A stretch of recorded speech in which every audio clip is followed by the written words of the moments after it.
ವಿರಾಮದ ನಂತರ ಅಂತ್ಯಕಾಲಕ್ಕೆ ನಿಮಗೆ ತಿರುಗೊಂದಾವರ್ತಿ ಸ್ವಾಗತ. ನಮ್ಮ ಮಧ್ಯದಲ್ಲಿ ವಿ ಜೆ ಅಬ್ರಹಾಂ ಪಾಸ್ಟರ್ ಅವರಿದ್ದಾರೆ. ಅವರು ಈಗಾಗಲೇ ಅನೇಕ ದೇಶಗಳ ಕುರಿತಾಗಿ, ದೇಶದಲ್ಲಿ ನಡೆದಂಥ ಬರಗಾಲದ ಕುರಿತಾಗಿ, ಈ ಕಾಲಘಟ್ಟಗಳಲ್ಲಿ ಸಾಧಾರಣ 1800 ಈಚೆಗೆ ನಡೆದಂಥ ಕಾಲಘಟ್ಟಗಳ ಬರಗಾಲದ ವಿಷಯವಾಗಿ ನಮ್ಮ ಮಧ್ಯದಲ್ಲಿ ವಿವರಿಸ್ತಾ ಬಂದರು.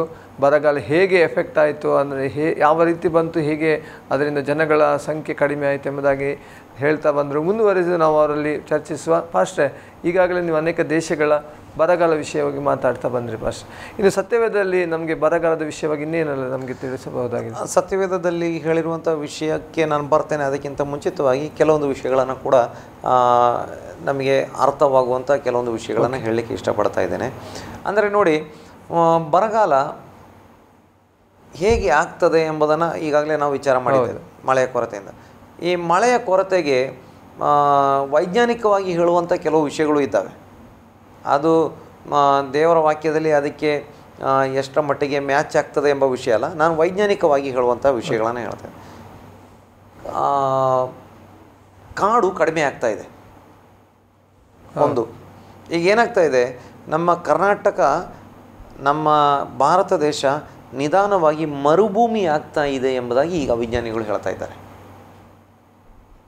ನಿಧಾನವಾಗಿ ಇದು ಡೆಸರ್ಟ್ ಅಥವಾ ಏನು ಮರುಭೂಮಿಯಾಗಿ ಮಾರ್ಪಡ್ತಾ ಇದೆ ಎಂಬುದಾಗಿ. ಈಗ ನೋಡಿ, ಜಗತ್ತಿನ ಅತ್ಯಂತ ದೊಡ್ಡ ಮರುಭೂಮಿ ಸಹಾರಾ ಮರುಭೂಮಿ. ಅದು ಆಫ್ರಿಕಾದ ಒಂದು 3ರಲ್ಲಿ 2 ಭಾಗಕ್ಕಿಂತ ಹೆಚ್ಚು ಜಾಗಗಳನ್ನು ಸಹಾರಾ ಮರುಭೂಮಿ ಒಳಗೊಂಡಿದೆ. ಈ ಸಹಾರಾ ಮರುಭೂಮಿ ದಿನದಿಂದ ದಿನಕ್ಕೆ ಬೆಳೀತಾ ಇದೆ. ಆದರೆ ಏನು ಅಂಚಿನಲ್ಲಿ ಕಾಡು ಪ್ರದೇಶಗಳು ಸ್ವಲ್ಪ ಇದ್ದಾವೆ. ಆ ಕಾಡು ಪ್ರದೇಶಗಳು ದಿನದಿಂದ ದಿನಕ್ಕೆ ಕಡಿಮೆ ಆಗ್ತಾ ಇದೆ. ಅಲ್ಲಿರುವಂಥ ನೀರಿನ ಒಂದು ಅಂಶ ಕಡಿಮೆ ಆಗ್ತಾ ಈ ಮರುಭೂಮಿ ಏನಾಗ್ತಾ ಇದೆ, ದಿನದಿಂದ ದಿನಕ್ಕೆ ವರ್ಷ ಕಳೆದಷ್ಟು ಇದರ ವಿಸ್ತೀರ್ಣ ಹೆಚ್ಚಾಗ್ತಾ ಇದೆ.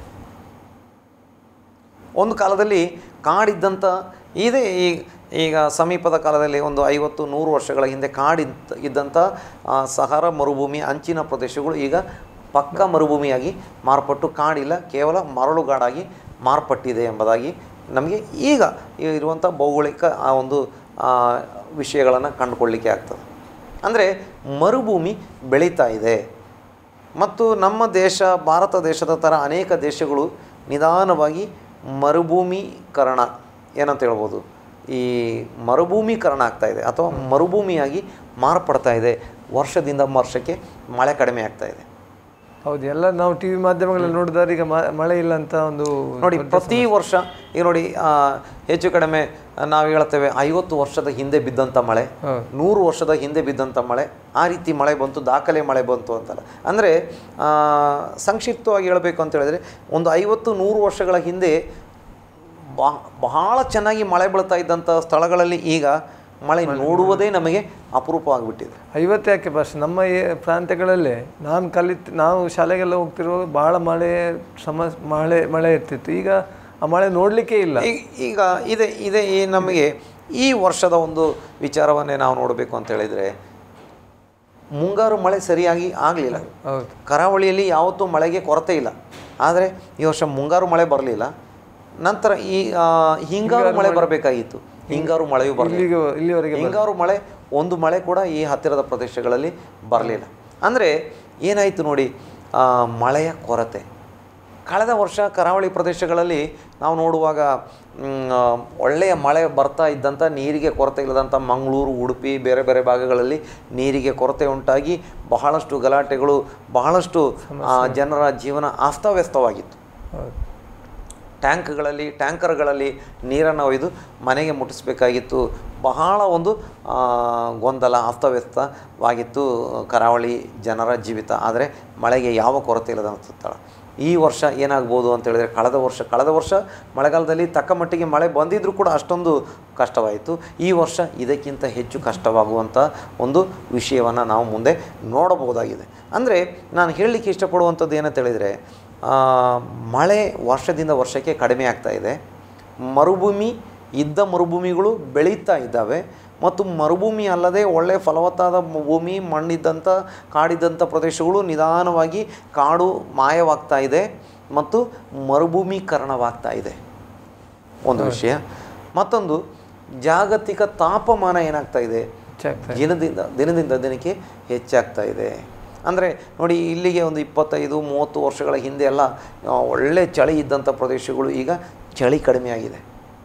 ಮತ್ತೊಂದು ಸೆಕೆ ಜಾಸ್ತಿ ಆಗ್ತದೆ. ಕೆಲವೊಮ್ಮೆ ಅಪರೂಪಕ್ಕೆ ಮಧ್ಯದಲ್ಲಿ ಚಳಿ ಹೆಚ್ಚು ಒಂದು ಸಲ 2 ಸಲ 2 ದಿನ ಬಂದರೂ ಕೂಡ ಸರಾಸರಿ ಲೆಕ್ಕಕ್ಕೆ ನೋಡುವಾಗ ಚಳಿ ಕಡಿಮೆ ಆಗಿದೆ, ತಾಪಮಾನ ಹೆಚ್ಚಾಗ್ತಾ ಇದೆ. ಮತ್ತೊಂದು ಏನಂತ ಹೇಳಿದರೆ, ಈ ಉತ್ತರ ಧ್ರುವ ಮತ್ತು ದಕ್ಷಿಣ ಧ್ರುವಗಳಲ್ಲಿ ಏನು ಮಂಜುಗಡ್ಡೆ, ಐಸ್, ಅದು ಬಹಳ ದೊಡ್ಡ ಪ್ರಮಾಣದಲ್ಲಿ ಸಂಗ್ರಹ ಮಾಡಿ ದೇವರು ಮಾಡಿ ಇಟ್ಟಿದ್ದಾರೆ ಅಂತ ನಾವು ದೇವರು ಹಾಕಿದ ಪ್ರಕಾರ ಹೇಳಬೇಕು. ಯಾಕಂತ ಹೇಳಿದರೆ ಅದು ದೇವರ ಒಂದು ವ್ಯವಸ್ಥೆ. ಈಗ ಏನಾಗ್ತಾ ಇದೆ, ಸೆಕೆಯಿಂದ ತಾಪಮಾನ ಹೆಚ್ಚಾಗೋದ್ರಿಂದ ಈ ಬರ್ಫ ಅಥವಾ ಏನಂತ ಹೇಳ್ಬೋದು ಐಸ್, ಮಂಜುಗಡ್ಡೆ ಅದು ಕರಗಿ ನಿಧಾನವಾಗಿ ಉತ್ತರ ಧ್ರುವ ಮತ್ತು ದಕ್ಷಿಣ ಧ್ರುವದಲ್ಲಿರುವಂಥ ಈ ನೀರು ಸಮುದ್ರದಲ್ಲಿ ಹೆಚ್ಚಾಗ್ತಾ ಇದೆ. ಅಥವಾ ಏನಾಗ್ತದೆ, ಅಲ್ಲಿ ಐಸು ಕಡಿಮೆ ಆದ ಕೂಡಲೇ ಅಲ್ಲಿನಿಂದ ಅಲ್ಲಿ ಕೂಡ ಏನಾಗ್ತದೆ, ತಾಪಮಾನ ಹೆಚ್ಚಾಗ್ತದೆ. ಆಗೇನಾಗ್ತದೆ, ಭೂಮಿಯನ್ನು ಕಂಟ್ರೋಲ್ ಮಾಡುವಂಥ ಈ ಉಷ್ಣ ಮತ್ತು ಶೀತವನ್ನು ಕಂಟ್ರೋಲ್ ಮಾಡುವಂಥ ಸಿಸ್ಟಮ್ ಏನಾಗ್ತಾ ಇದೆ ಅಂತ ಹೇಳಿದರೆ ನಿಧಾನವಾಗಿ ಫೇಲ್ ಆಗ್ತಾ ಇದೆ. ಅಥವಾ ಆ ಒಂದು ಸಿಸ್ಟಮ್ ಅವ್ಯವಸ್ಥಿತವಾಗಿ ಅಥವಾ ವ್ಯವಸ್ಥೆಯನ್ನು ತಪ್ತಾ ಇದೆ ಎಂಬುದಾಗಿ ನಾವು ನೋಡ್ತಾ ಇದ್ದೇವೆ. ಅಂದರೆ ಒಟ್ಟಿನಲ್ಲಿ ನಾನು ಹೇಳ್ತಾ ಇರುವಂಥದ್ದು ಏನಂತ ಹೇಳಿದರೆ, ಬರಗಾಲ ಇಡೀ ಪ್ರಪಂಚವ್ಯಾಪಿಯಾಗಿ ಈಗ ಏನಾಗ್ತಾ ಇದೆ ಅಂತ ಕಾಣಿಸ್ಕೊಳ್ತಾ ಇದೆ. ಮತ್ತೊಂದು ನೋಡಿ, ಬರಗಾಲ ಬರಲಿಕ್ಕೆ ಮತ್ತೊಂದು ಕಾರಣ ಅಂತ ಹೇಳಿದರೆ, ಈಗ ಮಳೆ ಇಲ್ಲದೆ ಬರಗಾಲ ಬರುವಂಥದ್ದು ಒಂದು ವಿಷಯ, ಮಳೆ ಹೆಚ್ಚಾಗಿ ಕೂಡ ಬರಗಾಲ ಬರ್ತದೆ. ಈಗ ನೋಡಿ, ನಮ್ಮ ದೇಶದಲ್ಲಿ ಮಳೆ ಇಲ್ಲ, ನಮಗೆ ಈರುಳ್ಳಿ ಇಲ್ಲ ಅಂತ ನೆನೆಸಿಕೊಳ್ಳಿ. ಮಳೆ ಇಲ್ಲ, ಅದಕ್ಕೆ ನಮಗೆ ಟೊಮೆಟೊ ಇಲ್ಲ. ಮಳೆ ಇಲ್ಲ, ನಮಗೆ ತರಕಾರಿ ಇಲ್ಲ. ಮಳೆ ಇಲ್ಲ, ನಮಗೆ ಗೋಧಿ ಇಲ್ಲ. ಮಳೆ ಇಲ್ಲ, ನಮಗೆ ಭತ್ತ ಇಲ್ಲ, ಅಕ್ಕಿ ಇಲ್ಲ. ಹೀಗಿರುವಾಗ ಮಳೆ ಬಂತು, ಬಿತ್ತಿದ್ರು, ಒಳ್ಳೆ ಬೆಳೆ ಬರ್ತಾಯಿದೆ. ಬೆಳೆ ಬರುವಂಥ ಸಮಯದಲ್ಲಿ ಏನಾಗಿತ್ತು ಅಂತ ಹೇಳಿದ್ರೆ ಅಕಾಲಿಕ ಮಳೆ. ಬೆಳೆದು ನಿಂತಂಥ ಈರುಳ್ಳಿ ಕೊಳೆತೋಯ್ತು, ಬೆಳೆದು ನಿಂತಂಥ ತರಕಾರಿಗಳು ಹಾಳಾದವು, ಬೆಳೆದು ನಿಂತಂಥ ಗೋಧಿ ಹಾಳಾಯಿತು, ಬೆಳೆದು ನಿಂತಂಥ ಭತ್ತ ಹಾಳಾಯಿತು. ಅದರ ಜೊತೆಗೆ ಪ್ರವಾಹ ಒಂದು, ಅತಿವೃಷ್ಟಿ, ಲಕ್ಷಾಂತರ ಎಕರೆ ಸ್ಥಳದಲ್ಲಿ ಇದ್ದಂಥ ಬೆಳೆ ಕೂಡ ನೀರಿನಲ್ಲಿ ಕೊಚ್ಚಿಕೊಂಡು ಹೋಯಿತು. ಅನಾವೃಷ್ಟಿಯಿಂದ ಅಥವಾ ಬರಗಾಲ, ಅನಾವೃಷ್ಟಿಯಿಂದ ಬರಗಾಲ ಬರುವ ಥರ ಅತಿವೃಷ್ಟಿಯಿಂದ ಕೂಡ ಏನಾಗ್ತಾ ಇದೆ, ಬರಗಾಲ ಆಗ್ತಾ ಇದೆ. ಒಟ್ಟಿನಲ್ಲಿ ಬರಗಾಲ ಕಾರಣ ಏನೇ ಇರಲಿ ಪ್ರಪಂಚವ್ಯಾಪಿಯಾಗಿ ಬರಗಾಲ. ಅದರ ಜೊತೆಗೆ ಈಗ ನಾವು ನೋಡ್ತೇವೆ ಅಮೇರಿಕ ಮತ್ತು ದೇಶಗಳಲ್ಲಿ ಏನಾಗ್ತಾ ಇದೆ ಅಂತ ಹೇಳಿದರೆ, ಇಂಡಿಯಾದಲ್ಲಿ ಕೂಡ ಕೆಲವೊಮ್ಮೆ ಅಪ್ಪಳಿಸ್ತಾ ಇದೆ ಚಂಡಮಾರುತಗಳು. ಈ ಚಂಡಮಾರುತ ಅಪ್ಪಳಿಸುವಂಥ ಸ್ಥಳದಲ್ಲಿ ಇದ್ದಂಥದ್ದು ಎಲ್ಲ ಹೋಗ್ತದೆ, ಮನೆಯೂ ಹೋಗ್ತದೆ, ಬೆಳೆನೂ ಹೋಗ್ತದೆ, ಅಲ್ಲಿರೋ ತೋಟಗಳು ಹಾಳಾಗ್ತವೆ. ಅಂದರೆ ಒಟ್ಟಿನಲ್ಲಿ ಬರಗಾಲ ಪ್ರಪಂಚವ್ಯಾಪಿಯಾಗಿ ಈ ಕೊನೆ ಕಾಲದಲ್ಲಿ ಎಲ್ಲ ಕಡೆ ಇದು ತನ್ನ ಏನು ಹಸ್ತಗಳನ್ನು ಚಾಚಿದೆ. ಪ್ರತಿಯೊಂದು ಕಡೆ ಬರಗಾಲ ಬಲವಾಗಿ ಒಂದಲ್ಲ ಒಂದು ರೀತಿಯಲ್ಲಿ ಜನರ ಮೇಲೆ ಪರಿಣಾಮ ಆಗ್ತಾ ಇದೆ. ಹಸಿವಿನ ಹಾಹಾಕಾರ ಹೆಚ್ಚಾಗ್ತಾ ಇದೆ ಎಂಬುದಾಗಿ ಕಂಡುಕೊಳ್ಳಲಿಕ್ಕೆ ನಮಗೆ ಸಾಧ್ಯವಾಗ್ತದೆ. ನೀವು ಪ್ರಾರಂಭದಲ್ಲಿ ಕೇಳಿದಿರಿ ಸತ್ಯವೇದದಲ್ಲಿ ನೋಡಿ, ನಮಗೆ ಪ್ರಕಟಣೆ ಗ್ರಂಥಕ್ಕೆ ಬರುವಾಗ ಅಲ್ಲಿ ಯೇಸು ಸ್ವಾಮಿಯ ಶಿಷ್ಯನಾಗಿದ್ದಂಥ ಯೋಹಾನನಿಗೆ ಯೇಸು ಸ್ವಾಮಿ ತೋರಿಸ್ತಿರುವಂಥ ದರ್ಶನದಲ್ಲಿ ಅಂತ್ಯಕಾಲದಲ್ಲಿ ಯಾವ ರೀತಿಯಾಗಿ ಜನ ಸಾಯ್ತಾರೆ ಎಂಬುದಾಗಿ ಹೇಳಿರುವಂಥದ್ದನ್ನು ನಮಗೆ ಕಂಡುಕೊಳ್ಳಲಿಕ್ಕೆ ಸಾಧ್ಯವಾಗ್ತದೆ. 6ನೇ ಅಧ್ಯಾಯ ಪ್ರಕಟಣೆ ಗ್ರಂಥ ಅದರ 7-8ನೇ ವಾಕ್ಯವನ್ನು ಓದುವಾಗ ಒಂದೆರಡು ವಾಕ್ಯಗಳನ್ನು ನೋಡ್ತೇವೆ. ಆದರೆ ಅದರಲ್ಲಿ ಒಂದು ವಿಷಯವನ್ನು, ಬರಗಾಲದ ವಿಷಯವನ್ನು ಮಾತ್ರ ನಾನು ಹೈಲೈಟ್ ಮಾಡಿ ಹೇಳಲಿಕ್ಕೆ ಇಷ್ಟಪಡ್ತಾ ಇದ್ದೇನೆ. ಆತನು 4ನೇ ಮುದ್ರೆಯನ್ನು ಹೊಡೆದಾಗ 4ನೇ ಜೀವಿಯು ಬಾ ಅನ್ನುವ ಶಬ್ದವನ್ನು ಕೇಳಿದನು. ಆಗ ಈಗೋ ಬೂದಿ ಬಣ್ಣದ ಕುದುರೆ ಕಾಣಿಸಿತು, ಅದರ ಮೇಲೆ ಕೂತಿದ್ದವನ ಹೆಸರು ಮೃತ್ಯುವು, ಅವನ ಹಿಂದೆ ಪಾತಾಳವೆಂಬವನು ಬಂದನು. ಅವರಿಗೆ ಭೂಮಿಯ ಕಾಲು ಭಾಗದಲ್ಲಿ ಕತ್ತಿಯಿಂದಲೂ ಬರದಿಂದಲೂ ಅಂಟು ರೋಗದಿಂದಲೂ ಕಾಡು ಮೃಗಗಳಿಂದಲೂ ಕೊಲ್ಲುವುದಕ್ಕೆ ಅಧಿಕಾರವು ಕೊಡಲ್ಪಟ್ಟಿತು. 4 ಪಾಯಿಂಟ್ಗಳನ್ನು ಹೇಳಿದ್ದಾರೆ. ಅದರಲ್ಲಿ ಒಂದು ಪಾಯಿಂಟನ್ನು ಹೇಳ್ತಾ ಇದ್ದೇನೆ, ಬರದಿಂದಲೂ. ನೋಡಿ, ಅದರ ಹಿಂದೆ ಕತ್ತಿಯಿಂದಲೂ. ಯುದ್ಧ ಇದ್ದರೆ ಬರಗಾಲ ಬರ್ತದೆ, ಇನ್ನು ಬರಗಾಲ ಇದ್ದರೆ ಯುದ್ಧ ಬರ್ತದೆ. ಇಲ್ಲಿ ಒಟ್ಟೊಟ್ಟಿಗೆ ಇದೆ. ಮತ್ತು ಅದರ ಜೊತೆಯಲ್ಲಿ ಮಳೆ ಇಲ್ಲದಿದ್ದರೂ ಕೂಡ ಬರಗಾಲ ಬರ್ತದೆ, ಮಳೆ ಹೆಚ್ಚಾದರೂ ಕೂಡ ಬರಗಾಲಗಳು ಬರ್ತವೆ, ಬಾಂಬ್ ಇದ್ದರೂ ಕೂಡ ಬರಗಾಲ ಬರ್ತದೆ.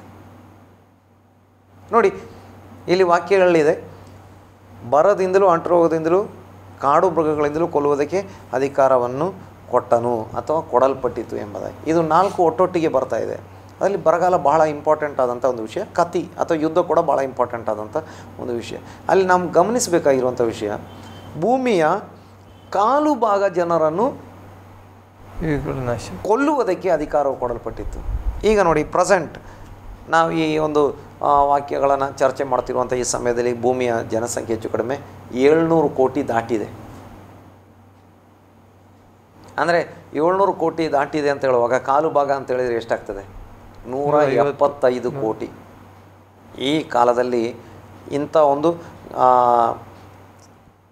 ಪ್ರಪಂಚವ್ಯಾಪಿ ಆದಂಥ ಒಂದು ಘಟನೆ ನಡೆದರೆ 1/4 ಭಾಗ ಜನ ಹೆಚ್ಚು ಕಡಿಮೆ ಒಟ್ಟಿಗೆ ಅಥವಾ ಕೆಲವು ದಿನಗಳಲ್ಲಿ ಅಥವಾ 1-2 ತಿಂಗಳಾಗ್ಬೋದು, 1 ವರ್ಷ ಆಗ್ಬೋದು, 2 ವರ್ಷ ಆಗ್ಬೋದು, ಈ ಒಂದು ಇದರಲ್ಲಿ ಸತ್ತರೆ 175 ಕೋಟಿ ಜನವನ್ನು ಬಾಧಿಸುವಂಥ ಬಾಧೆ ಎಲ್ಲ ಜನರಿಗೆ ಬರ್ತದೆ. ಬಾಧಿಸುವಂಥ ಎಲ್ಲ ಜನರನ್ನು ಬಾಧಿಸುವಂಥ ವಿಷಯ. ಆದರೆ ಪ್ರಾಣ ಕಳೆದುಕೊಳ್ಳುವಂಥದ್ದು ಎಷ್ಟಾಗ್ತದೆ?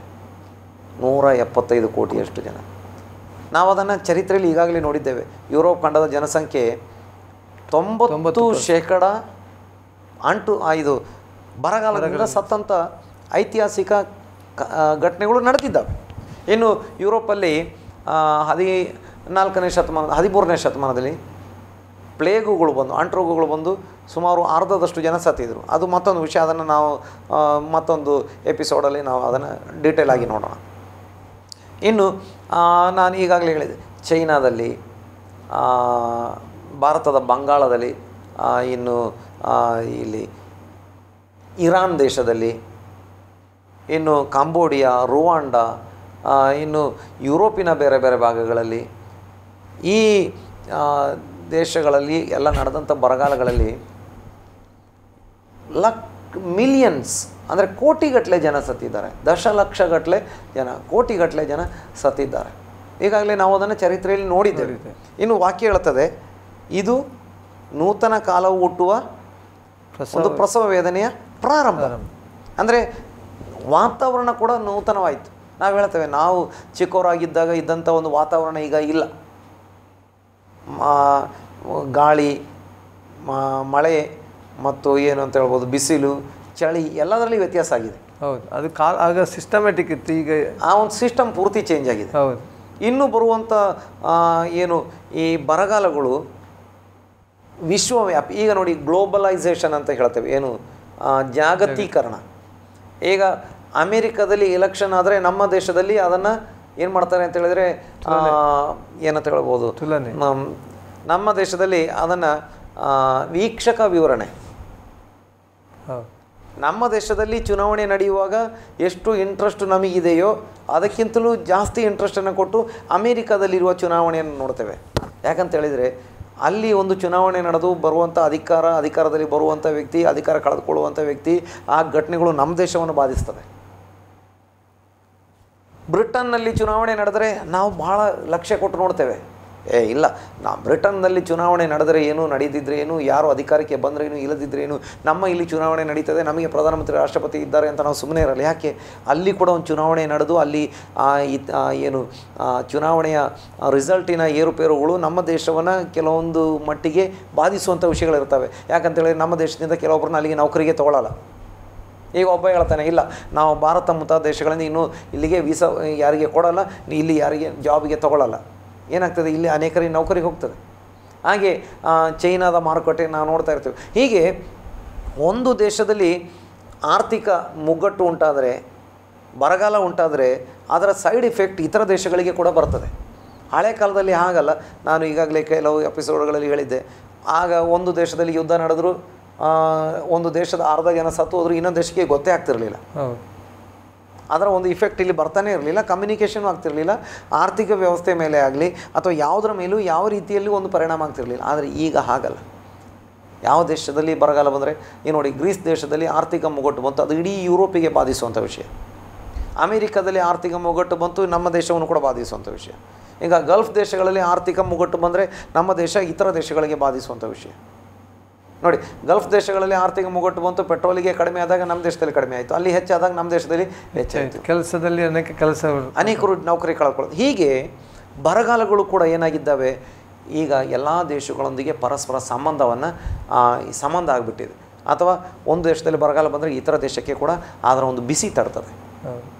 ಹೀಗೆ ಈಗ ಬರುವಂಥ ಬರಗಾಲಗಳು ಏನಾಗ್ತವೆ, ಒಂದೇ ದೇಶದಲ್ಲಾದರೂ ಇತರ ದೇಶಕ್ಕೆ ಅದರ ಬಿಸಿ ತಟ್ತದೆ.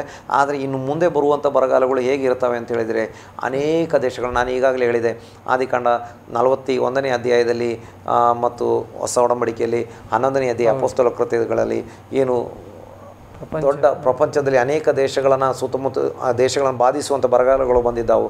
ಅದಕ್ಕಿಂತಲೂ ದೊಡ್ಡ ಬರಗಾಲಗಳು ಇನ್ನು ಮುಂದೆ ಬರುವಂಥದ್ದಾಗಿರ್ತದೆ. ಅದರ ಎಲ್ಲ ಸೂಚನೆಗಳನ್ನು ಈಗಾಗಲೇ ನಾವು ಚರಿತ್ರೆಯಲ್ಲಿ ನೋಡಿದ್ದೇವೆ. ಹೀಗೆ ಬರಗಾಲವೆಂಬಂಥದ್ದು ಅಂತ್ಯಕಾಲದ ಪ್ರಮುಖ ಲಕ್ಷಣ. ಈಗಾಗಲೇ ಅನೇಕ ಬರಗಾಲಗಳನ್ನು ನೋಡಿದ್ದೇವೆ. ನಾವು ಈಗ ಸದ್ಯದ ಮಟ್ಟಿಗೆ ಹೇಳಬೇಕು ಅಂತ ಹೇಳಿದರೆ ನಮ್ಮ ಕರ್ನಾಟಕ ಕೂಡ ಒಂದು ಬರಗಾಲದ ಮೂಲಕ ದಾಟಿ ಹೋಗ್ತಾ ಇದೆ.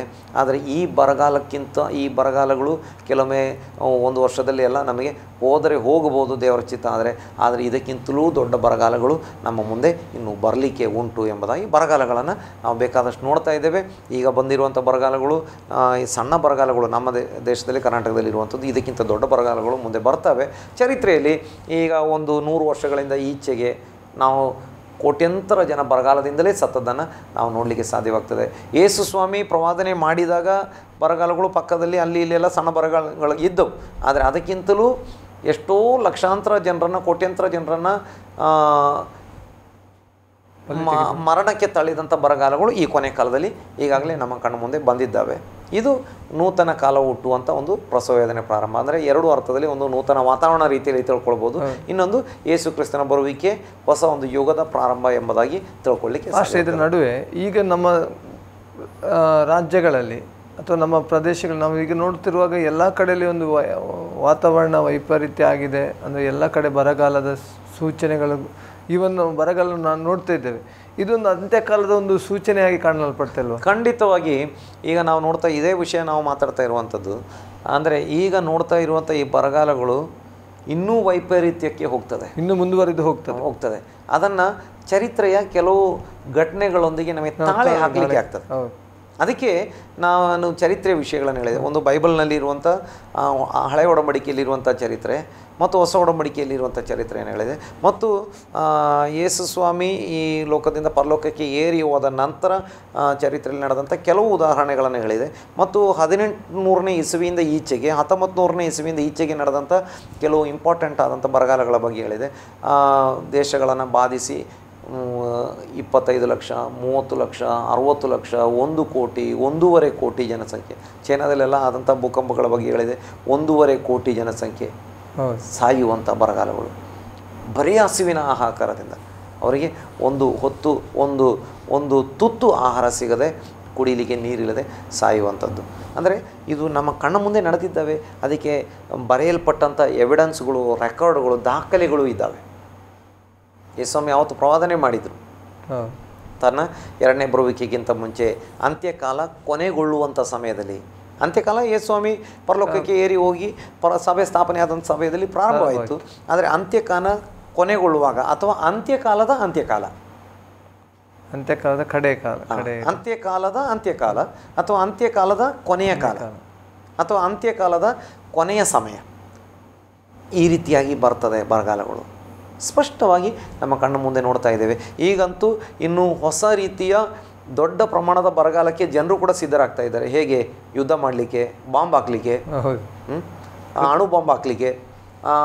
ದೇವರು ಈ ಏನು ಮಳೆ ಕೊರತೆ, ಮಳೆ ಹೆಚ್ಚಾಗಿ ಆಗುವಂಥದ್ದು, ಮಳೆ ಹೆಚ್ಚಾಗಿ ಆಗುವ ಬರಗಾಲಕ್ಕಿಂತ ಮಳೆ ಇಲ್ಲದೆ ಆಗುವ ಬರಗಾಲವೇ ಜಾಸ್ತಿ. ಆದರೆ ಅದರ ಜೊತೆಗೆ ಮನುಷ್ಯನು ಕೂಡ ಏನು ಮಾಡ್ತಾ ಇದ್ದಾನೆ? ಕೃತಕವಾಗಿ ಬರಗಾಲ ಮಾಡಬೇಕು ಅಂತ ಬಾಂಬ್ ಮಾಡಿ ಇಟ್ಕೊಂಡಿದ್ದಾನೆ. ಬಾಂಬ್ ಹಾಕಿ ಯುದ್ಧ ಮಾಡಿ ಹೊಡೆದಾಡಿ ಮತ್ತು ಅಂಟು ರೋಗಗಳನ್ನು ಮಾಡಿಕೊಂಡು, ಏನು ರಾಸಾಯನಿಕ ಅಸ್ತ್ರಗಳು, ಮತ್ತೊಂದು ಜೈವಿಕ ಅಸ್ತ್ರಗಳು. ಜೈವಿಕ ಅಸ್ತ್ರಗಳು ಅಂತ ಹೇಳಿದರೆ ಹೇಗೆ?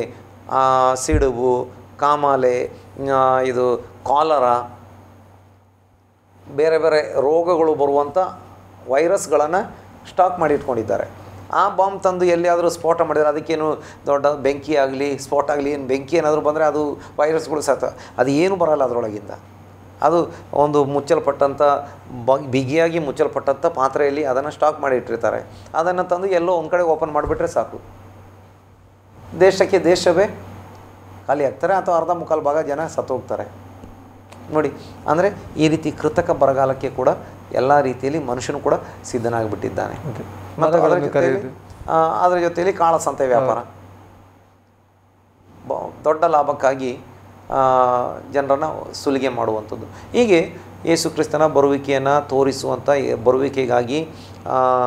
ಬರುವಿಕೆ ಹತ್ತಿರ ಆಯಿತು ಅಂತ ತೋರಿಸುವ ಎಲ್ಲ ಲಕ್ಷಣಗಳು ನಮ್ಮ ಕಣ್ಣ ಮುಂದೆ ನಡೀತಾ ಇದ್ದಾವೆ.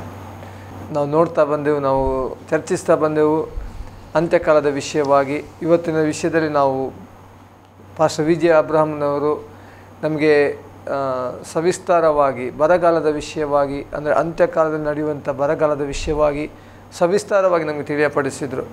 ಪ್ರಿಯರೇ, ಇವತ್ತು ನಮ್ಮ ಕಣ್ಣ ಮುಂದೆ ನಾವು ನೋಡ್ತಾ ಇದ್ದೇವೆ ಬರಗಾಲಗಳು, ಕ್ಷಾಮಗಳು, ಅನೇಕ ಹಸಿವಿನ ಗೋಳಾಟಗಳು, ನೀರಿನ ಕೊರತೆಗಳು, ಇಂಥ ಎಲ್ಲ ಸಂಗತಿಗಳನ್ನ ಇವತ್ತು ನೋಡ್ತಾ ಇದ್ದೇವೆ. ಇದರ ಅರ್ಥ ಕರ್ತನ ಬರೋಣ ಅಥವಾ ಅಂತ್ಯಕಾಲದ ಅಂತ್ಯದಲ್ಲಿ ನಾವು ಬಂದಿದ್ದೇವೆ ಎಂಬುದಾಗಿ ನಾವು ತಿಳಿಯತಕ್ಕದಾಗಿದೆ. ಪ್ರಿಯ ವೀಕ್ಷಕರೇ, ಒಂದು ವೇಳೆ ಇಲ್ಲಿವರೆಗೆ ಕರ್ತನಾದ ಯೇಸು ಕ್ರಿಸ್ತನಿಗೆ ನಿಮ್ಮನ್ನು ನೀವು ಸಿದ್ಧಪಡಿಸಿರದಿರುವುದಾದರೆ ಇವತ್ತು ನಿಮಗೆ ಒಂದು ಅವಕಾಶ. ಯೇಸು ಕ್ರಿಸ್ತ ನಿಮ್ಮ ಹೃದಯದಲ್ಲಿ ನೀವು ಕರೆಯುತ್ತಾರೆ. ಯೇಸು ಕ್ರಿಸ್ತನು ನಿಮ್ಮ ಬಳಿಗೆ ಬರಲಿಕ್ಕೆ ಸಿದ್ಧವಾಗಿದ್ದಾನೆ. ನೀವು ಅಲ್ಲೇ ಪ್ರಾರ್ಥಿಸಿದರೆ ಯೇಸು ಕ್ರಿಸ್ತನು ನಿಮಗೋಸ್ಕರ ಕಾದಿದ್ದಾನೆ. ಪ್ರಿಯರೇ, ನಮ್ಮ ಮಧ್ಯದಲ್ಲಿ ಆಸರೆ ಟಿ ವಿಯಲ್ಲಿ ಬಂದು ತಮ್ಮ ಬಿಡುವಿಲ್ಲದ ಸಮಯದಲ್ಲಿ ನಮಗಾಗಿ ಅವರು ಬಂದು ನಮ್ಮ ಎಲ್ಲ ವೀಕ್ಷಕರನ್ನು ಅಂತ್ಯಕಾಲದ ಅನೇಕ ಸಂಗತಿಗಳ ಮೂಲಕವಾಗಿ ನಮ್ಮನ್ನು ಅನೇಕ ವಿಷಯಗಳನ್ನು ತಿಳಿಯಪಡಿಸಿದಂಥ ಪಾಸ್ಟರ್ ವಿ ಜೆ ಅಬ್ರಹಾಂನವರಿಗೆ ಆಸರೆ ಟಿ ವಿ ಪರವಾಗಿ ಮತ್ತು ವೀಕ್ಷಕರೆಲ್ಲರ ಪರವಾಗಿಯೂ ನಾವು ಅಭಿನಂದನೆ ಸಲ್ಲಿಸ್ತೇವೆ. Pastor, thanks. ತುಂಬ ನೀವು ನಿಮ್ಮ ಅವಕಾಶವನ್ನು ನಿಮ್ಮ ಸಮಯ ನಮ್ಮೊಂದಿಗೆ ಕಳೆದಿದ್ದೀರಾ. ದೇವರು ನಿಮ್ಮನ್ನು ಆಶೀರ್ವದಿಸಲಿ. ಪ್ರಿಯ ಆಸರೆ ಟಿ ವಿ ವೀಕ್ಷಕರೇ, ಇನ್ನೊಂದು ಕಾರ್ಯಕ್ರಮದಲ್ಲಿ ನಾವು ಇನ್ನೊಂದು ಅತಿಥಿಯೊಂದಿಗೆ ಇನ್ನೊಂದು ವಿಷಯಗಳೊಂದಿಗೆ ನಿಮ್ಮ ಮುಂದೆ ಬರುವವರೆಗೆ ತಪ್ಪದೇ ವೀಕ್ಷಿಸಿರಿ ಆಸರೆ ಟಿ ವಿ. ದೇವರು ನಿಮ್ಮನ್ನು ಆಶೀರ್ವದಿಸಲಿ. ವಂದನೆಗಳೊಂದಿಗೆ.